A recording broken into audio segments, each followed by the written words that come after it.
Discourse 18, December 1st, 1932. St. Germain, Invocation. Thou mighty, illumining presence which I am, in gratitude and praise, we enter into the fullness of thy presence today, and forever receive thy limitless blessing, thy strength and courage, thy joyous enthusiasm, all of which is self-sustained. We know there is but one presence. I am that presence of all activity, all wisdom and power, and in the freedom of that mighty presence we stand serene, unmoved among all outer things which seem to point to the contrary. I stand serene in thy great forever. I claim thy great dominion in my place. I stand in the radiance of God eternal, ever looking thee full in the face. I bring you greetings from the great host, and also their blessing for the happy enthusiasm which has been entered into. We shall endeavor to sustain you in that joyous enthusiasm as the hub of this radiation, because all the students will feel and act it. Far more has been accomplished this week than was anticipated, and we enter with you into the great rejoicing. The loving blessing of each student under the other most commendable, and this simple thing will open the door oh so wide to receive the fullness intended for them. The Discourse. I would be so pleased to have every one of the students, just at this time especially, use this statement with all the enthusiasm they can command. I am. I am. I know I am the use of God's limitless opulence. Here I wish to explain that when there is a group of students in accord, working the same principle, and they use this statement, they not only bring into their world and use this great opulence, but they bless their associate students with the same thing, because I am the presence in each one. This is the mighty power of cooperative action which everyone should use. The students who maintain a loving blessing to each other are really held in the embrace of the great I Am presence, and when they acknowledge its action, they are commanding the same blessing and action for the other students as they are for themselves. This is the correct attitude to be sustained, and if maintained sincerely in the heart of each one, no one within this embrace will want for any good thing. But the student who allows any feeling to remain of unkindness to the others will shut himself away from this great radiance and blessing. Now let us enter into the keynote of what you touched this morning, the simple understanding of God's will and free will. God's will is the opulence of goodwill, the birthright of every one of God's children. When you are reaching to the light in the use of the mighty I Am presence with sincerity, it is not possible for you to do otherwise than call it for God's will to be done. As children of God the Father, who has given his children free will that they may choose, they must understand that it is for them alone to decree what shall act in their lives and world. Having free will, the student must understand that God can only act in his life and world according to his conscious direction. God is the principle of all life, and each child of God is an individualized, conscious, active part of that one great principle of life and love and power. God has given into the keeping of every one of his children this marvelous consciousness, which is omnipresent, eternally elastic as it were, which can be drawn into a focal point to write with a pen of light or expand to encompass the earth. Consciousness is always subject to direction through the use of the free will. The most unfortunate understanding established by the orthodox idea that God acts of his own free will in the life of the individual or a nation is positively not true. God can only act through the mind of his own individualization, which is clothed with the personality that you see about you. These personalities are but vehicles of use and expression of this mighty individuality, which is God's will and your free will, and it only comes into use by your conscious direction. I say to you that every function of your body is sustained through conscious action, although you are not aware of it. But as you reach deeper and deeper into the consciousness of the mighty I Am presence, you will come to understand that it is impossible for any outer action to take place without self-conscious action. A simple proof of this is what any of you may test at any moment. I wish to do some physical act. Preceding that activity there always comes the thought to do it, otherwise the hand or body would not move into action. That which people have chosen to call involuntary action is the thing that has mystified their understanding of their own being. The students should take this humble explanation and meditate upon it often, for it will clear the mind of any obstruction. You are self-conscious, free will, acting beings. This is really of vital importance to these blessed, earnest students. I love every one of them, both men and women, even though the ladies' husbands might object. In both of your classes this week, the individualized presence of Jesus the Christ stood in your midst, in the form of a tree of life, each student being a branch, from his pillar or dazzling radiance within which was his visible personal form. His form was within the tree of life, but not visible, not to mention others of the ascended host who were present. There were also Nada, Cha-Ara, Lanto, and myself. I wish to say that class of blessed boys with the one pink rose in their midst, that I joyously hold them all in my fond embrace, so they may use and inhale the radiance of my being. They have freedom and dominion within their grasp, if they will hold fast to these instructions and apply them. Further, I wish the students to understand that the stream of life flowing through the mind and body always comes into them pure and unadulterated, containing within it all the strength, courage, energy, and wisdom that can ever be desired.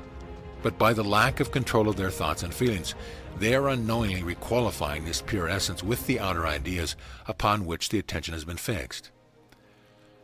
To form the habit every morning, the mind is not otherwise occupied by being self-conscious that I am the only intelligence acting, will keep that mighty, wonderful stream of life from being discolored, and I shall say disqualified by the wrong conception of the outer activity of the mind. This is the simple secret of really all perfection. This great life comes into everyone's use pure and perfect, but through lack of understanding, the outer mind is constantly requalifying it with discordant conceptions, and thus human beings change its otherwise perfect action into that which they find expressed in limitation and discord in their outer activity. This should make clear to the students a simple activity which they should self-consciously maintain in order to keep this marvelous, perfect life that is constantly flowing through your mind and body in its pure, fragrant state. For I tell you truly that those who will follow and maintain this idea will find the emanations from their own bodies becoming rarer than the lily or the rose. Further, in the consciousness of this perfection, which is constantly flowing into their use, they can know it as a perfect health and beauty of face and form, until its radiance shines forth like the sun. O beloved students, when it is so simple, requiring so little consciously sustained effort, is it not worth all it requires on your part to enter into the fullness of this life stream and receive its fullness and blessing? In the Oriental activity, there was a secret society. In fact, it began in China, maintained gloriously in the light, until the one then in charge at the head of the order thought in one of the war ravages that his daughter, whom he loved so deeply, was killed by an Englishman, which, however, was not the case. But it brought about the breaking up of the order, and the pictures of Fu Manchu, of which I think there have been 4 produced, are the picturing of this to the outer world, showing how the light may be distorted by something starting the fiend of revenge. This one known as Fu Manchu was, at the beginning of that activity, a wondrous, beautiful soul, and it shows how sometimes the ravages of war and the lack of control of the thought and feeling in the individual bring about such distortion in life's stream. In connection with the South American activity, which the present work has drawn joyously to their attention until this focus of radiation began, it was doubted by most, except Nada and myself, the possibility of establishing such a focus in this busy Western world. But they did not know what I did, the fact of our long association not having been revealed to them, so I said on my own responsibility, I shall try this out. Now I have the full cooperation of all who might have questioned. The master from Venus and Lanto also stood with us. I said to them, the time has come when there are those outside of the retreats who can be made true messengers of the light. Thanks to you, I have been proven right. Now, of course, I ask you all to stand with me in the sustaining of this. It proves that it is possible to establish this mighty active presence in the midst of a hailstorm. I have always maintained this, and most of the time I have stood alone. But the ability of the students to grasp the use of the I Am Presence is making tremendous things possible. And I say sincerely for your encouragement, that with this marvelous condition maintained, which has come to this point, it is not impossible to have various ones of these ascended beings sit in your midst, as visible as your own physical bodies, and speak to you. This is not just a matter of the desire of the students for it, but rather the preparation of the students for it. Until recently, of course, this good brother has not known it, but for 30 years he has been being prepared for it. Half of that time your Mrs. Ballard's preparation was going on in the invisible, and it has been a remarkably beautiful thing to all who observed it. Question. The other night, while in deep meditation, I heard the words, "into the city of Delhi." Answer. Which really means, into the city of light. Question. On Monday, November 29, 1932, I heard in the morning before the Discourse, and again today before the Discourse, the words of Jesus, "Ye have been with me in my sorrows, you shall now behold me in my glory, and see the reward which my Father doth give me." Answer. And so it shall be in your outer experience. The very words which Jesus used from time to time all may use, and will use sometime, somewhere with fulfillment. For the words he used at all times were life, and contained within them that ascended life or perfect life. Question. How is the political situation? Answer. There will not be nearly so much accomplished by the element that sought entrance as they anticipated. The old saying that if you give a calf rope enough it will hang itself is true with certain forces.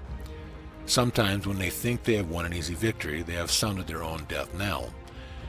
The accomplishment of the past few days drew the attention of many in the Golden City, who, as we projected the vision and sound rays today, came to look and behold the accomplishment. I say this for the encouragement of the students. While we are giving forth the work today, those in the Golden City are sending forth to the students their glorious radiation. It has been a great joy for me to prove that in the land of America, for that which I've worked so long, that there were those who could receive what you are receiving and giving forth at this time. There are those masters from Venus who have seen this with me for some time. The Kumara's field of action was in other ways, but they are now observant of this accomplishment. There is no radiation going forth anywhere in the universe except through conscious projection.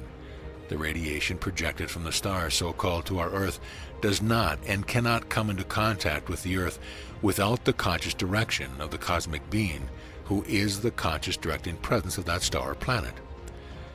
This conscious direction is what makes the radiation from one planet to another reach its destination, but the radiation thus directed does not carry any adverse aspect to any individual there.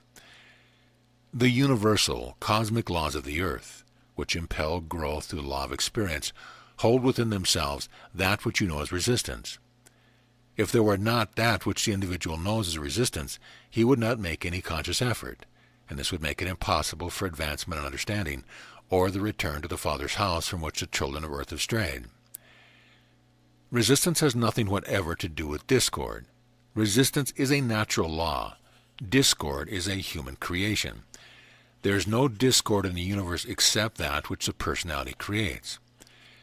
Take the dynamic consciousness. I am the pure mind of God and everyone present here. Well, this shuts out human desire. Take the consciousness. I am the governing presence of this. The desire first comes into mind, and if you take the consciousness, I am the pure mind of God, it consumes the thought and keeps the human mind clear from the desire entirely. When the liquid precipitates in the hand instantly, qualifying it as liquid light, and it will manifest as that. Give the command for that quality before beginning the precipitation. One student should not expect to see the same activity as another. The students are not supposed to see or feel alike. There is not a moment in the day that we do not visualize something, because the power of vision is acting all the time. Keep all out of the mind except the picture you want, for that is all with which you are concerned. Do not let the attention become focused on the seeming emptiness. Benediction. In great devotion, in the fullness of our hearts of love, in the fullness of our adoration to the God Presence which I am, the ascended Jesus Christ, we pour forth our gratitude and praise for the sustaining presence, the good of every description held within this radiance of which you are receiving hourly. Thou mighty presence, as we find ourselves held within thy mighty embrace, we become imbued with thy radiant intelligence, thy marvelous strength, thy invincible courage to hold constantly within thy mighty light. We thank thee.